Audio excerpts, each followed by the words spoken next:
जय श्रीमन नारायण। देखी यह माया रूपी नगर में सारा प्राणी माया में भुलाइल। केहू के कुछ के घमंड भइल बा तो केहू के कुछ के घमंड भइल बा। केहू के धन के घमंड भइल बा, केहू के बल के घमंड भइल बा, केहू के पद के घमंड भइल बा, केहू के प्रतिष्ठा के घमंड भइल बा, केहू के रूप के घमंड भइल बा, केहू के नौकरी के घमंड भइल बा। सारा लोग घमंडे फूलल बा। लोग एह माया के नगर में भुलाइल बा। धन के लोभ प्राणी की इतना मजबूर कर दिले बा कि धन के लोभ में आपन पराया लोग नहीं छोड़, रिश्तेदार तक भी नहीं छोड़त। लोग केकरा से कैसे छल कपट क के ओकर धन लूट ली, होकरा तो धन लूट ली, यह लोग करता। बड़ा ही सुंदर साधक एगो भजन के भाव लिखल बनी। परम पूजनीय आदरणीय हमनी के परम पांडे जी के कर कमल द्वारा ये गीत लिखल बा, जेकरा के हम रउआ सभे के बीच में भेज रहल बानी। एकरा के ध्यान से सुनब और आशीर्वाद दे। हई हमार हई हका तहार,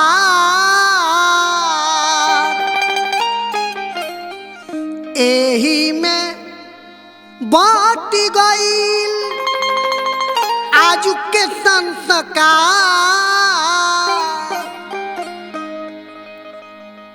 सारा लोग धन के लोभ में हित आपन रिश्तेदार सब कोई के भुला गइल बा। यहाँ तक ले कि जौन संस्कृति या संस्कार बा उहो घोर के पी गइल बा। ऐसे साधक कहत तनिका कि हई हमार हई हका तहार, एही में बाटी गईल आजू के संस्कार। हमवे के हम सबके खाता, बुझात नइखे सभे निखतर के जाता। बुझात नइखे सभे निखतर के जाता।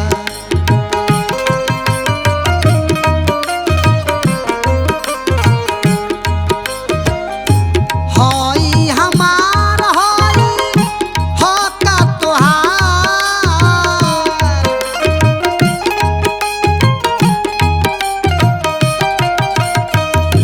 एही में बाट गईल आज के संस्कार।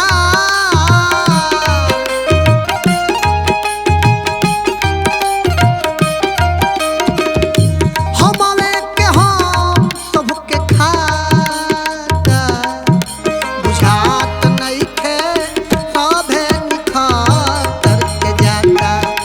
बुझात नइखे सभे निखतर के जाता।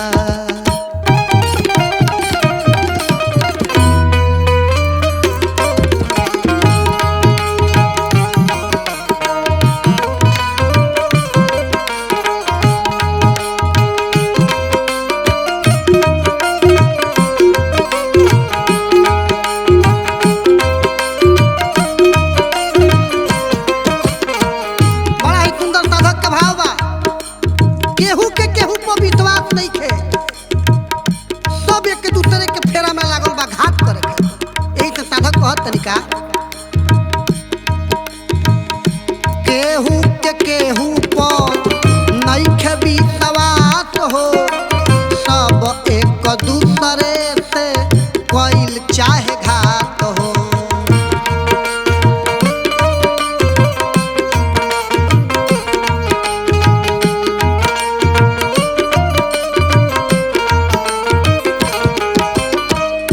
केहू के केहू पर नइखे विश्वास हो, सब एक दूसरे से कइल चाहे घात हो।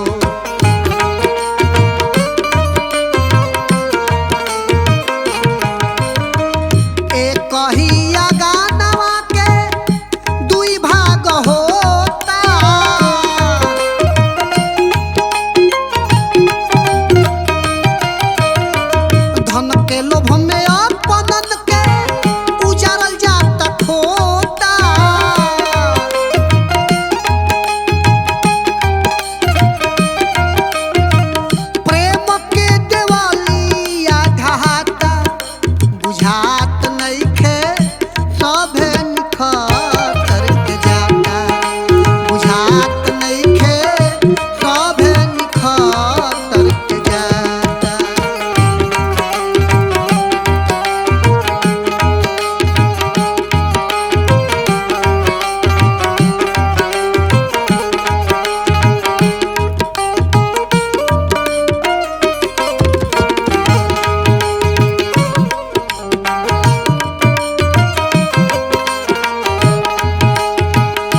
साधक कहतनी, गौर फरमाई। खूनवे खून के खून कोइल चाहे, कब भेट कहाँ होई खोजे राहे राहे।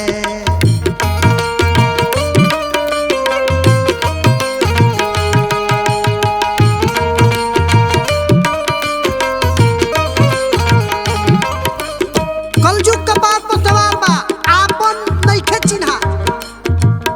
हर लोग धन के लोभ में एक दूसरे के फेरा में लगा रहता कि कब मौका मिले तो उनका के गोली मार के उनकर धन साधक कहते, खूनवे खून के खून कोइल चाहे, कब भेट कहाँ होई खोजे राहे राहे।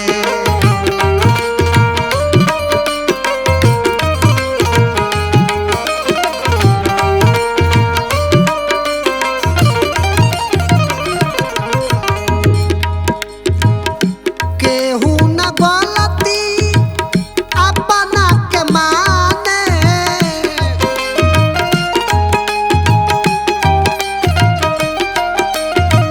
सब अपने आप के बावन हाथ जाने।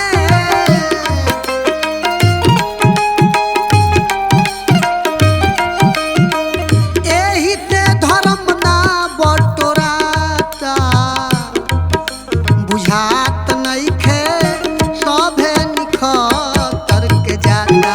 बुझात नइखे सभे निखतर के जाता।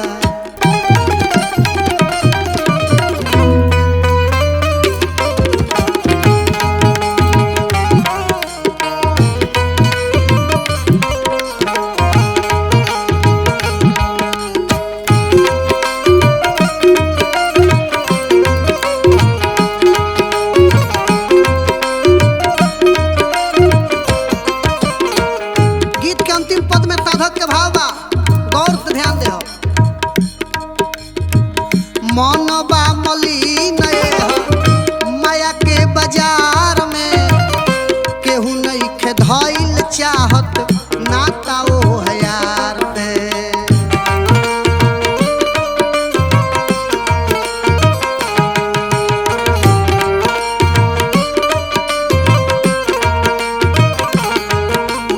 योग पुरुष जे साधक पुरुष बा, ओकर मन जौन बा एह माया के